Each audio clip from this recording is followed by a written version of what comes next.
Hey, so let's talk about Game of Thrones. I've watched the first three episodes now, and I haven't done a review on the second or the third, but I'm going to do the sort of a discussion about the second and the third together. It's been a long week. I didn't have any real time to do a separate discussion for the second. I had pre-release stuff on Solaris, also had some family stuff going on, so I just didn't get around to it. Now, however, I'm all free, I'm all good, and I'm going to talk about this not in line of the show, but I'm going to talk through it in the separate department, the areas within the show. And I'm going to start off with the Greyjoys. So it's cool to see the Greyjoys. They're finally back. The Greyjoys are one of the cooler families in the whole show. I don't know why they were cut out. It was ridiculous. These guys were so cool, getting up to all the kinds of things. It's a different culture. It's diverse opposed to Westeros. So it would have really added something really cool to the show. So I'm glad they've brought it back. Euron's actor is a very good choice. He does look like somebody who could pass off as the Uncle Theon. The actor, Albach, or whatever his name is, I've seen him before. He was in the Canadian version of the Borgias as one of the... Was he one of the Orsinis? Either way, he was a pretty cool guy in there, and it was good to see him again. He gave off the feeling that he was a madman with a plan, and I like characters like that. A madman with a plan. You got Ramsay, he's a madman. You got Littlefinger, he's got a plan. Euron Greyjoy is a madman with a plan, and I like a character like that, so I'm very excited to see what happens with the Greyjoys. Yara obviously thought she was the heir, but looks like we're going to have a bit of a king's moot. Maybe Victarion will even turn up, I don't know, because they've had the other Greyjoy brothers, except Victarion. Aeron, that priest, some people argue that that priest is not Aeron Damphair Greyjoy, but he was actually credited in the show as Aeron Damphair Greyjoy, so I'm going to call him Aeron Damphair Greyjoy. So you've seen Balon, you've seen Aeron, you've seen Euron. It'd be really cool to see Victarion as well, just to complete it off. I know they do cut out characters. There's no real point to have Victarion if you've already got... I mean, I know there's a point, but there's no necessity if you've already got these characters. Otherwise you'd have too many characters all over the place. It's not going to be that... The show's not going to be that interested in the Greyjoy to involve every single brother. And it's cool they brought Euron back, didn't just stick it with Yara.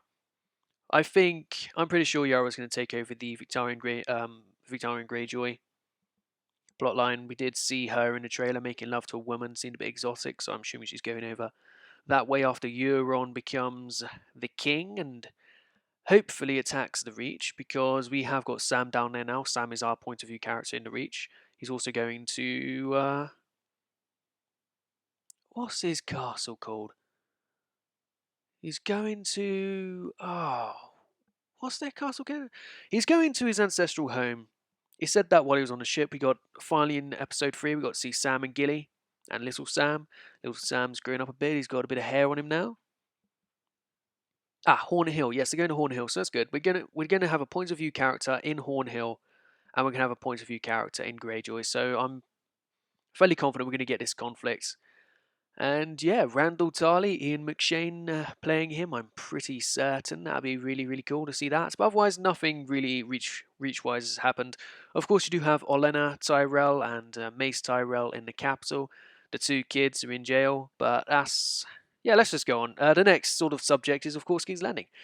So you've got Kevin. He has taken over the small council. He is basically ruling as king. He's got Mace and he's got Olenna. Obviously, they're trying to come up with some sort of plan. You've got the Badmans inside the castle, looking, capturing over their two kids. They've got to get that sorted, but nothing. We haven't really looked into that at all. We haven't even seen Loras all show.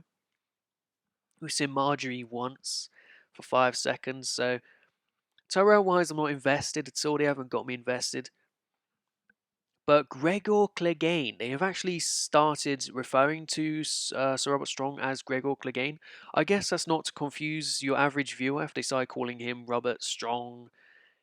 You know, your average viewer isn't as intelligent as us guys who play grand strategy games. Now, I'm assuming people watching this are people who play grand strategy games, as I'm a grand strategy game channel. We have a higher mental capacity to keep track of things like that character is actually that character stuff. Game of Thrones is it's making billions. I assume it's making millions potential. No, maybe it's not making millions. It's making millions, and the way you make millions is you advertise yourself to the average viewing audience. So it's good that they have from their perspective, it's good that they have sticked with calling him Sir Gregor. Now, if you look at Sir Gregor quite closely, you can definitely tell that is a purple head back there with weird eyes. If you compare that to the body of Joffrey when Joffrey died, just look at the eyes. Oh, it is definitely. I want to see that reveal. I want to see when they reveal that to be Joffrey's head on Gregor Clegane. That would be incredible. Maybe they should have sent Gregor's head to Dawn like they did on the novels, and that would just help us. Like, what is that actual head? But then again, like I say, casual viewers sort of thing. But hey, we can always dream. We can dream that maybe they do reveal that to be Joffrey's head. Otherwise, in King's Landing, not really that much. It's good to see Tommen starting to grow some balls. Maybe he's hit puberty now. He's having a go with High Sparrow, and that scene between him and Jonathan Pryce was very good. I like the actor where he's actually kind of chilled out with Tommen. He's just talking to Tommen like, "Hey, what's up?" He's sort of like a grandfather figure. Like when Tommen says, "My grandfather said the same thing." It's really cool to see that sort of interaction. Otherwise, Cersei, she's turned into a mad woman. Jaime's just sort of hanging about, doing his thing, chilling, you know, little Jaime. But yeah, there's going to be conflict between Jaime, Cersei, and Kevin. Because Kevin's trying to exclude them completely and grasp power, and they don't like that. So we can assume that Kevin's not going to last the season. It'd be nice to see his son again as well. Have we seen Lance all Series 6? I don't know, but let's move on to Meereen. Tyrion is an absolute laugh. I like Tyrion. Peter Dinklage is a terrific actor. I watched him in The Funeral. The Funeral is a movie where it's very much black humor based. You have a whole black family, and it's a funeral, and then Peter Dinklage comes along. I won't spoil it, and there's a lot of let's just if you're into black humor and you like Peter Dinklage, check out the movie The Funeral. It is very hilarious, and yeah, it's just great. A lot of top quality actors in that. So yeah, go check that out. Meereen, but yeah, I like Varys. Varys is kind of cool. He's definitely he's sorting out his spy network over in Meereen now. It's going to come together. The dragon scene was I love seeing the dragons. I will comment on how the dragon chains have grown alongside the dragons. It's just one of those things you just notice, and it just sort of it breaks the immersion a little bit, but it's not game breaking. It's just one of those things like caught you there, but yeah, it's not really much. I'd like to see how they progress with the dragons. Maybe they'll get free. What Tyrion will try to do with them. I'm assuming there's going to be a battle of Meereen. They have stated now that Volantis is funding everyone who's rebelling, so it'd be cool to see if there was a war to try and take back Meereen, and there's Tyrion and Varys with the Unsullied. I'd like to see some more Unsullied fighting scenes, and then maybe it looks like they're outnumbered to fuck, and Tyrion just releases the dragons like, fuck it, let's go. And the dragons sort of scare off people, kill off a few people. That'd be awesome, but I don't know if they'll be able to budget it this season. We of course have the Bastard Bowl, the Snowball up north, which is going to be a big fighting scene. So not sure at all if they will have the finances to fund 2 big fighting scenes per season. Yeah, what's next? Let's talk about. Let's talk about. Yeah, let's talk about the North Ramsay version of North. We'll talk about the actual North. The Night's Watch, the Wall, that counts as different to the North. Ramsay is he's grasping for power. His father knows that he's got other options. He's making sure that Ramsay knows. He's even threatened Ramsay's life. If you want to act like a mad dog, he'll be treated as such, taken round back and sort of a pig feed. He is really open about Ramsay. Your position is not secure, and Ramsay wants his position to be secure. His entire life up until then has been trying to prove to his father that he's a worthy. He wants to be embraced by his father, welcomed as a Bolton.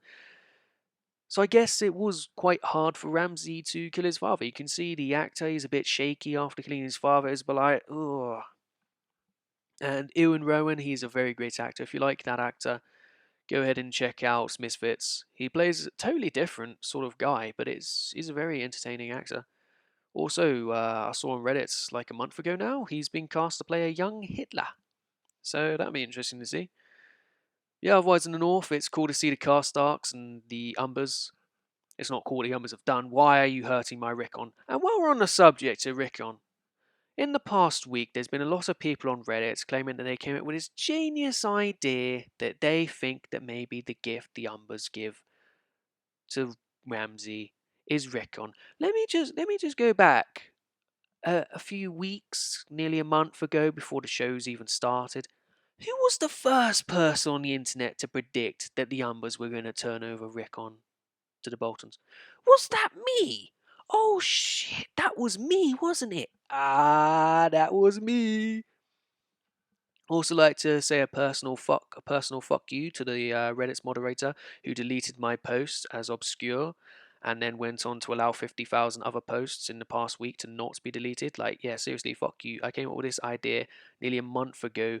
You deleted it because you're a prick, and now look at it. It fucking came true. Fuck you. I'm a genius. But yeah, I like Rickon. Rickon is a cool character. He's got a cool name. The actor looks exactly the same, except he's like 20 foot taller. That kid, that is a big kid, and he really did have the look. He looks like he's been doing acting lessons on how to deal with Ramsay. He spent the last few years practicing for that screen because that was also as I've seen that was very well. The portrayal in his face was very good.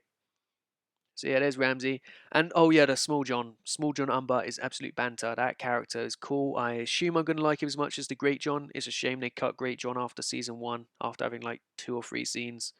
So hopefully the Small John will be in it until, the fight.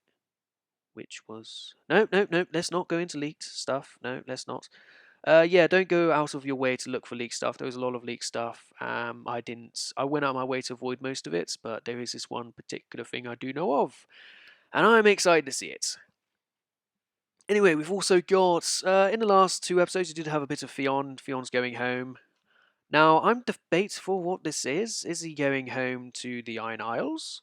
Or is his real home actually Winterfell? Because I'm quite torn up. When I've seen other people talking about this, they always assume it is actually he's going to the Ironborn. But then again, I think to myself, why would he go to Winterfell? He's sort of exclaimed that Winterfell is his real home, Ned Stark was his real father. Would Reek or would Theon go back to Winterfell? I don't know. It's something I feel should be mentioned a lot more than it currently has. I mean, he could go there, try to sneak in to get his revenge, maybe get his cock back. I don't know. But I don't. Eesh, maybe. I don't, let's just leave it. Yeah, Brienne. I don't know what's going to happen with Brienne, because of course we have seen her in the original trailers that she is down in Riverrun, so don't know what's going on with there. Sansa stays up north. Brienne goes Riverrun. What's she going to do in Riverrun? Go make vengeance on the Freys, because we also saw the Freys. Maybe she'll go havoc. Maybe Brienne will take over Lady Stoneheart. Eh. Whatever, let's go to the Wall. Oh yes, now in regards to the Wall, our favourite black brother, who wasn't exactly around in the head anymore, the Stark at the Wall, we finally got him back on screen, and that is of course Benjen Stark. Oh yes, Benjen Stark was in a flashback. The Stark flashback was really cool. You had a young Eddard, you had a young Benjen Stark, you had Lyanna Stark, you had a very young Roderick Cassell, you had Hodor. But they called him Willis in the show. I thought his name was actually Walder, but then I assumed they do mix up the names a bit, so he's gone from Walder to Willis to get away from Walder Frey being like a similar name sort of thing, which is, yeah, it's kind of perfectly cool. A young old Nan is cool. Oh, that flashback was really, really nice. It was lovely. It was so sweet, seeing all the Starks, chilling about, being a family. Oh, how it came to pass. One died in childbirth. One got his head cut off by his own sword. One went north of the wall and never came back. Those poor kids. And of course, there's Roderick. He also got buried. Fuck Roderick. But yes, let's talk about the Night's Watch. Night's Watch was kind of cool. Maybe a little lacking of certain things. Maybe a bit more actual conflict. I would have loved to see Davos actually fight That'd have been so cool. But of course, they would have all died. So we sort of need it to go this way. Maybe they'd got in a little bit and they'd start swinging their swords, and then there was the big bang at the wall. And then the wildlings came in and nobody actually died, but you did actually get to see Davos swing a sword. Maybe that wouldn't have worked. I'm not a screenwriter. It might not, it probably wouldn't have worked, but it just would have been cool to see him swing a sword. You know? 1-1, got some screen time. Good old 1-1. 1-1's an awesome. Is he like technically the last giant now? 1-1. Ah, good old 1-1. Yeah, it's cool. I predicted also that Edison Toilette would go off and get the wildling, so it's cool to see that. Ed is now Lord Commander. Yes. John gave Edison Toilette the commander cloak, which is good for him. And then John fucked off. Oh yes, on that note, John's alive again.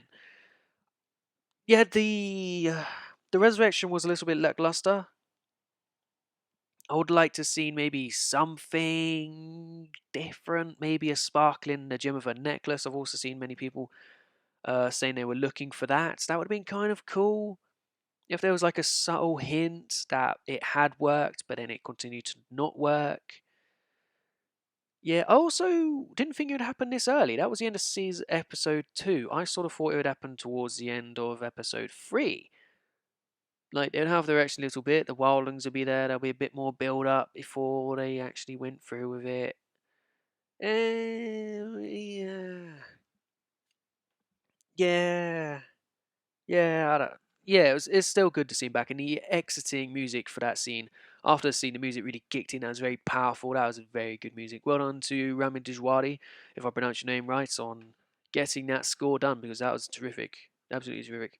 It'd be nice to see where the war goes from there, because John has obviously left the Night's Watch now. He's got an army of wildlings. He's going to go raise some other houses, and there's going to be the snowball. So yeah, it'd be really fun to see what John goes from now. Will he run into Sansa? Will Ramsay use Rickon as the chip to get him down to attack Winterfell, where Ramsay, of course, has a more defensive position? I think that's how it's going to play out. He's going to use Rickon to entice John to come, and then maybe when he gets there, Rickon will be burnt at the stake alongside Osho. Because there was 2 characters that were being burnt, wasn't it? Or was it 3? Fuck knows. I hope they don't kill Rickon. Rickon, for me, was always the guy who would end up being the Lord of Winterfell. Rickon was always the spare heir. Robb went off to war, Robb died. Jon was a bastard, Night's Watch. Bran was the guy who fucked off over the wall. Rickon for me was the placeholder, who's the spare guy who just takes over the lordship. That's what he was in my eyes. Of course, it's a show, and Jon is obviously like gonna sell the most merchandise, maybe to make him Lord of Winterfell. I don't know. I don't know. How old's Rickon gonna be now? He was like, I mean, show wise, I know what he's in the fucking movie. Show wise, would he? Because they did Robb when Robb was at war. He did say it was something like 5. So what would he be now? Like 6, 7, 8? But then the actor looked like a young 14-year-old. It's kind of cool. Are you off? Let's just talk about Daenerys. Daenerys just she chilled out at that place. She should have had a bit of a nude scene, but she fucked us over with her contract. Could they have at least got a body double in? They ripped her clothes off. At least do a body double showing her ass from the back. You can do your little camera thing, not showing her breasts if she wants to have a little contract, but at least get a body double in with a nice bum for the behind scene. Seriously. It's not that much to ask. I mean, she's Emilia Clarke's playing a character which was known for being very sexual and nudie, and now she's ruled out of her contract. That is a really scummy move. I understand that, yes, she wants to be known more for her acting. That is commendable. Well done to you. You want to be known for your acting instead of more of a hoe. But why would you then take on a job which involves getting naked all the time just to fuck them over? That's stupid. The original actress for Daenerys, I forget her name. She was very open to getting completely naked. She was in the Tudors. She was she was the fifth wife, Henry VIII's fifth wife in the Tudors. That young stupid one. That was her. That was the actress originally meant to play Daenerys, and she was very open to nudity. And well, I'm a bloke. I like to watch shows if it has nudity. It adds to my experience as a bloke. So, I don't know. But yeah, off we go to Bran. Bran's at his colour flashbacks. Now, what I will point out is in the third episode, you can clearly see there's more than one child of the forest. Now, I like that. I like that there's not just one child of the forests. That is really cool. I enjoy that. That is something that makes the world feel more alive to me. It's not just one little bullshit hiding in a tree. No, there's multiple. Also, it's very nice to see Mira. Her actress, I fancy. Yeah, I like a girl with curly hair, and she hits the spot for me. Her actress, I liked her in Misfits as well. Yeah, that's cool. So it's nice to see her again. Welcome back, Mira. Also got to see her father, Howland. Now, I was always of the imagination that Howland might have actually been a good fighter. Understands that the way Arthur Dane would have been subdued wouldn't have exactly been a good tactic. That man was a legend. But for Howland to not even get to fight, he was knocked over straight away. Oh, Howland. Yeah, Tower Joy scene, fucking awesome. That was the best fighting choreography I've seen on a screen in my entire life. I replayed that fight scene probably 100 times by now. I fucking love it. That fight scene was incredible. Well done to the guys who wrote the script, the choreography, who got the actors in. Even the other guys who weren't really fighting that much, they looked the place. Maybe one guy had a turban on and a bit darker skin, and he didn't look the place of a Northman. But other than that little minor argument, it looked brilliant. Now, of course, there was only 2 Kingsguard and not 3, and of course, there was only 6 Northmen and not 7. That I will be a little bit annoyed with. I like the immersion of the world. I like the inclusion of all the different houses.